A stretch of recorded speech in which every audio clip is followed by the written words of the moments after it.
guys, welcome back to Clockwork, Dandy Noodles for another breakdown of Summertime Render. This is episode number 15. There are now 10 episodes left to go. There's still a lot of ground to cover. Even though a lot of things are coming out on this episode is huge. There's still a lot of ground to go, which means we shan't get complacent. We're not going to start celebrating just yet because we've had our first win. This is Summertime Render. Things are traumatic. It's probably going to be a red herring. Things are going to go horrible. Before we get going, make sure you guys are subscribed to the channel. We are aiming to hit 1k of subscribers by the end of the year. We can start doing more unique stuff. Thank you guys so much for your continued support. The winner of most watched anime right now is actually Shadow's House, which makes me very happy because I am a huge lover of that anime. But you guys are awesome and you guys have been pretty much consistent throughout the 2 seasons which were airing. Thank you so much. I really enjoy talking about this one. A mind boggler, isn't it? A lot of us were thinking we knew where it was going to go, then it changed its mind. There's a lot going on. This anime has still got a lot to give. I do think we're gonna at least get the ending this season. Hopefully get a very good resolve or see it at least wrapped up very nice and neatly. Let's get going and let's start with a bit of bad news because it is Summertime Render. Shinpei was shot. I didn't pick up on it. Somebody in the comments did. I didn't realise he had been sniped. Hats off to the sniper. I really didn't think it was the case. It's because they captured Nezu and then having him shot from a distance because they must have used a real gun. We're told a copied object can't really affect outside of 50 meters. Shinpei got close to everybody and then got shot, or Nezu's real rifle was used and a real bullet ended up going through him, so that went further than 50 meters. Time is catching up. We really only have one loop left before it was inevitable, before time was actually going to be the one catching up on him. Time between him dying and restarting is getting shorter. He says that he's going to be falling into an abyss. I don't understand how a good ending can be revealed. Everything really seems to be in the favour of the shadows. This is the episode where we do get a win, but I still don't know how we're going to produce the end with one loop now. And if we can't loop ever again, it means we need to get everything absolutely perfect. I don't understand how that's going to happen. I kept thinking that they were going to push the time forward. I don't think that's going to be the case, but I am shocked that they didn't make that a thing. We do get to see the Shadow Hive Mind in action this time. Mio being told to turn back, and it's all just done by the fort, so she doesn't actually say anything. How scary Hanae is as a boss because she's got so many powers. She can control people without even being there. She's got foresight. Everything about her is terrifying because she is right now uncounterable. And even with Shide as well, Shide doesn't seem to have any glaringly obvious weaknesses apart from the fire thing. And even that doesn't kill him. I wasn't really confident in the plan that was going to happen. We knew Hanae was going to come and watch Shin die. I couldn't figure out all of the middle bits. So we knew she was going to come and she was going to watch and we could guarantee where she was going to be. There's a lot going on in this episode that does make me wonder if information's been skipped. Even though I really like the pacing of this week's episode, I love the action, I love how fast-paced it is. A lot of the time, I did feel like I had been missing some content. The Shadows never fought fair, so it was only fair that week 2 could play dirty. Usho as the Watch, producing that really cool vanishing technique. That was awesome. I really liked that. That might have been the start of me going, ooh, okay, we might be onto something. We might at least have a good show on our hands. We might not be able to turn the tides, but we do have one hell of a show. Nezu does do some nice work of taking out all of those unknown side characters for us. Sadly, in anime terms, if you see people around and you don't know their names or faces or anything, Shide was a huge obstacle apart from the fire thing. We didn't know what his weakness was. The fact that he uses the environment, his own really good shot, take a direct blow to Nezu, that's very concerning. He's able to get past the 50-meter thing by just taking a rock he found on the floor because it's real, firing it in his direction and landing a very horrible blow. During this fight, we do see the shadows go half and half. I'm not quite sure what this means, but the shadows selves start to break through the human shells. I don't quite know what the purpose of this is, whether it means that they are unable to keep their shape, unable to maintain their forms for as long as they maybe have. Toki using the shadows to get a nice little win. It confused me, but man, was it a really cool sequence. I thought that looked awesome. It is revealed it is a thing that Usho can do. She can disconnect the router, which is really, really cool. Don't understand why the shadow babies wouldn't at least realise that they're fighting their own kind, but I guess they haven't got a head. Maybe that's my answer. They can't actually see what's going on, but it really did look really cool with her controlling them.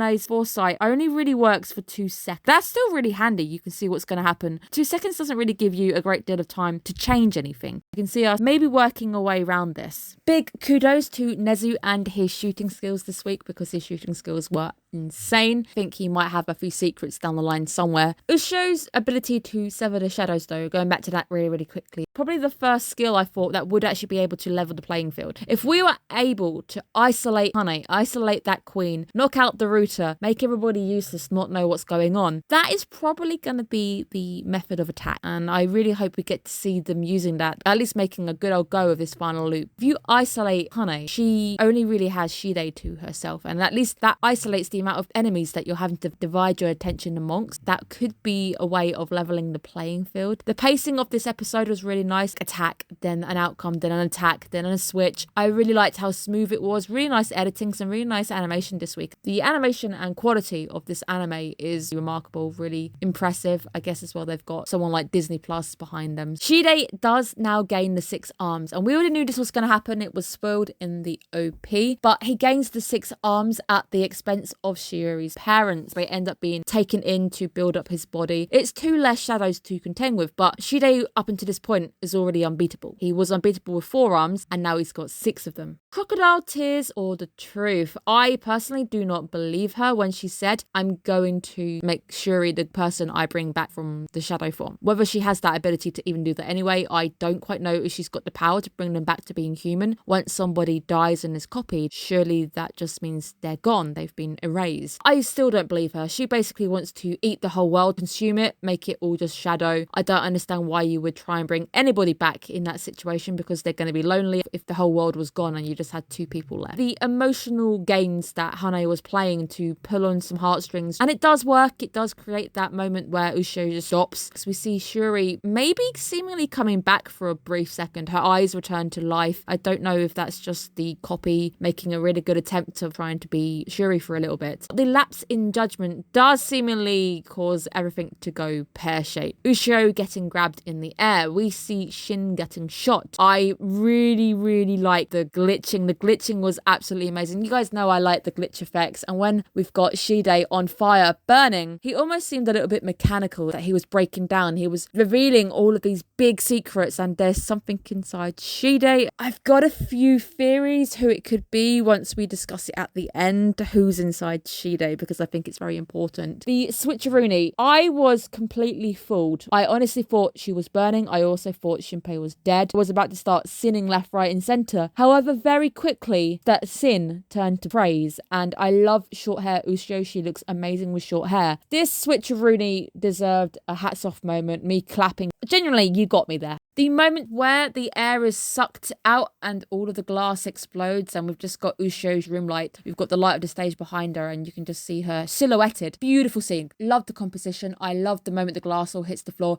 There's some really nice animation as we turn the camera and Shinpei looks down at her. Really beautiful moment, and that's obviously when our enemies escape. This entire episode is very fast paced. There's no respite. When we finally get to breathe again, literally because the air's come back, it's such a beautiful moment. And it's a break in the pacing. Hane realised she was literally about to be erased, and the tables had literally turned. She had to get out. If only she had stayed a little bit longer, we might have actually finished it on this loop. They are both alive for now, and we know that somebody is inside Shide. There is actually a human being within. I think it's Usho was trying to sense if there was any scent coming off him. She said there was no data whatsoever, and I think that's important. Let's talk about the big thing. Hane called her parents. Hane asked how's Papa and Mama, and that's when we suddenly start talking about Shinpei. I told you I had a very off-the-wall theory in my head, all based on the chicken and the egg theory. I said I didn't want to talk about it because I didn't really want to be correct and spoil it for you guys, or if you guys hadn't figured it out for yourselves, I wanted to give you a bit more time. But this episode has actually confirmed what I initially thought was, wouldn't it be weird if Shinpei and Usho were the parents of Hane? The original body, I don't mean the deity, there's definitely a deity involved here somewhere, but the original girl, she must have been an original girl. I thought we were going to see her as an original in the memory flashback, but that didn't quite happen. I do truly believe, if I was imagining her blonde, and every so often I think the lighting would just trick me into thinking she was blonde, I did think she looked a little bit like Usho, just a tiny wee bit. And then in the poster, when everybody's got the same eyes, they've all got that red eye, it made me think that they were all interlinked anyway. They were all sharing something. All of the things that Usho can overwrite and actually control what's going on by her own daughter would make sense. I haven't figured out all of the little bits. I'm still working on it. And of course, this episode's thrown a few spanners into the works. But I truly believe that Hane is somehow their daughter. And it's all down to this time looping. Now, we don't know how far back they actually come from. We don't know where their original time is. We don't know where everyone belongs. That Hane wasn't always that deity.